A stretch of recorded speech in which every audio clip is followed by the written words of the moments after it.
জাতীয়তাবাদী মহিলা দল আয়োজিত আজকের এই সভার সভাপতিত্ব করার কথা ছিলেন আমাদের অত্যন্ত প্রিয় নেত্রী, যিনি বাংলাদেশের এ প্রান্ত থেকে ও প্রান্ত ছুটে বেরিয়েছেন। আজকে আমাদের সেই নেত্রী একটু অসুস্থ হয়ে বাসায় আছেন। উনি আজকে এখানে সভাপতিত্ব করতে পারছেন না, তারই পরিবর্তে আমি এসে আজকে সভাপতিত্ব করছি। আমার পক্ষ থেকে এবং আমার জাতীয়তাবাদী মহিলা দলের সকলের পক্ষ থেকে এবং আফরোজ আব্বাস তার নিজের পক্ষ থেকে আপনাদের সকলকে জানাইছে সংগ্রামী শুভেচ্ছা এবং আপনাদেরকে জানিয়েছে শুভেচ্ছা এবং স্বাগতম। প্রিয় ছাত্রী বন্ধুরা, আজকে এই অনুষ্ঠানে প্রধান অতিথি হিসাবে যিনি আছেন বাংলাদেশ জাতীয়তাবাদী দলের, আপনারা জানেন বহুবার কারা নির্যাতিত হয়েছে, বহুবার কারা ভোগ করেছেন আমাদের সিনিয়র যুগ্ম মহাসচিব অ্যাডভোকেট রুহুল কবির রিজভী ভাই। উপসার সঞ্চালনায় আছেন আমাদের যুগ্ম সাধারণ সম্পাদক হেলেন জেরিন খান, সাবেক এমপি। উপস্থিত আছেন জাতীয় নেতৃবৃন্দ, যারা মহানগর, ঢাকা মহানগর এবং আশেপাশে দুই একটি থানা থেকে যারা এসেছেন।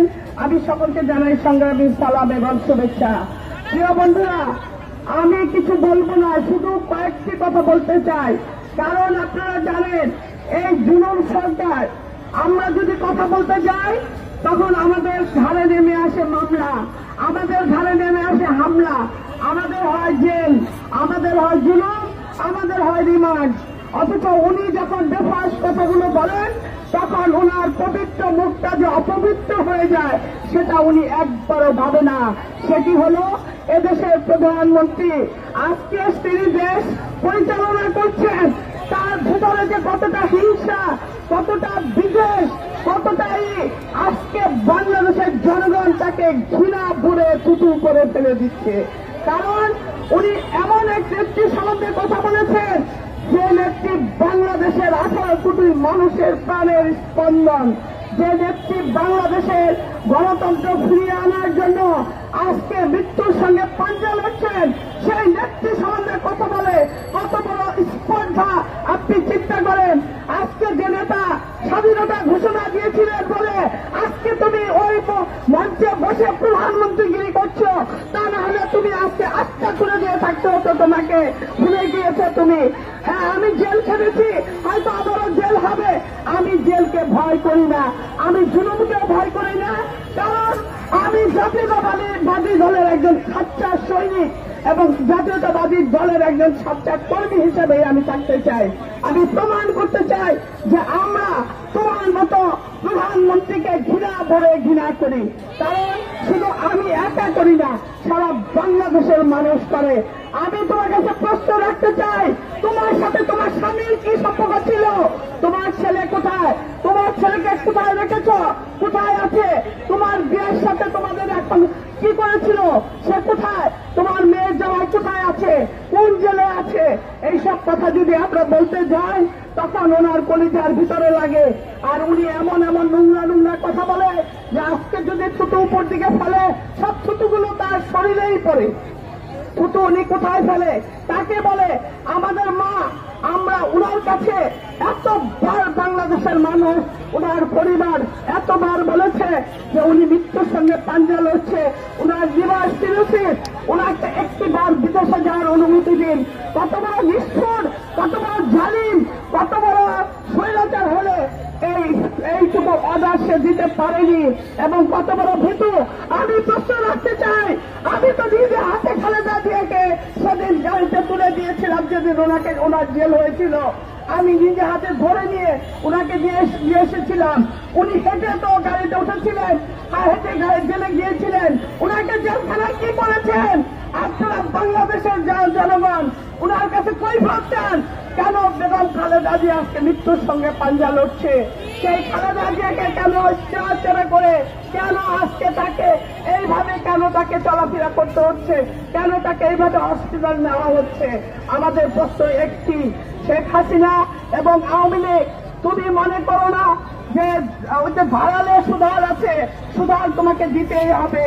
তোমাকে একদিন এই পর্যায়ে এসে পৌঁছাতে হবে এবং এখানেই তোমাকে হতে হবে। আমি জানি না, যাওয়ার সময় হয়তো আমি অ্যারেস্ট হতে পারি।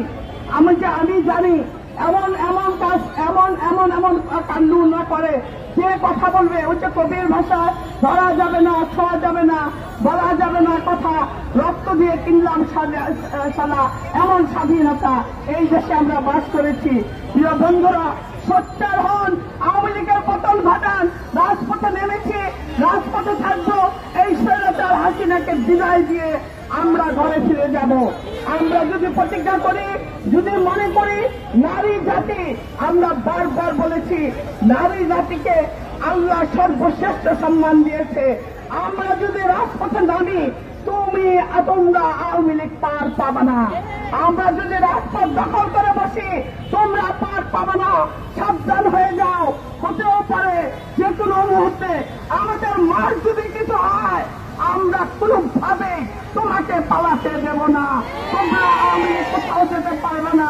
প্রতিটি বাজার বন্ধ করে দেওয়া হবে, প্রতিটি দোয়ার বন্ধ করে দেওয়া হবে, প্রতিটি রাস্তার মাথা ব্লক করে দেওয়া হবে। তোমাদেরকে ধরে ধরে এক একটাকে ওই যে শ্রীলঙ্কা দিগম্বর করেছিল, ওই দিগম্বর করা হবে। প্রিয় সাথী বন্ধুরা, আমরা এখন মিছিলে যাব, যার জন্য বক্তব্য আরেকবার দেব।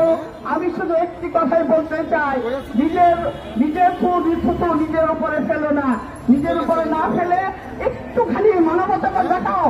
এদেশের মানুষ তোমাকে মানবতা দেখিয়েছিল, বলে তোমাকে জিয়াউর রহমান তোমাকে বাংলাদেশে এনেছিল।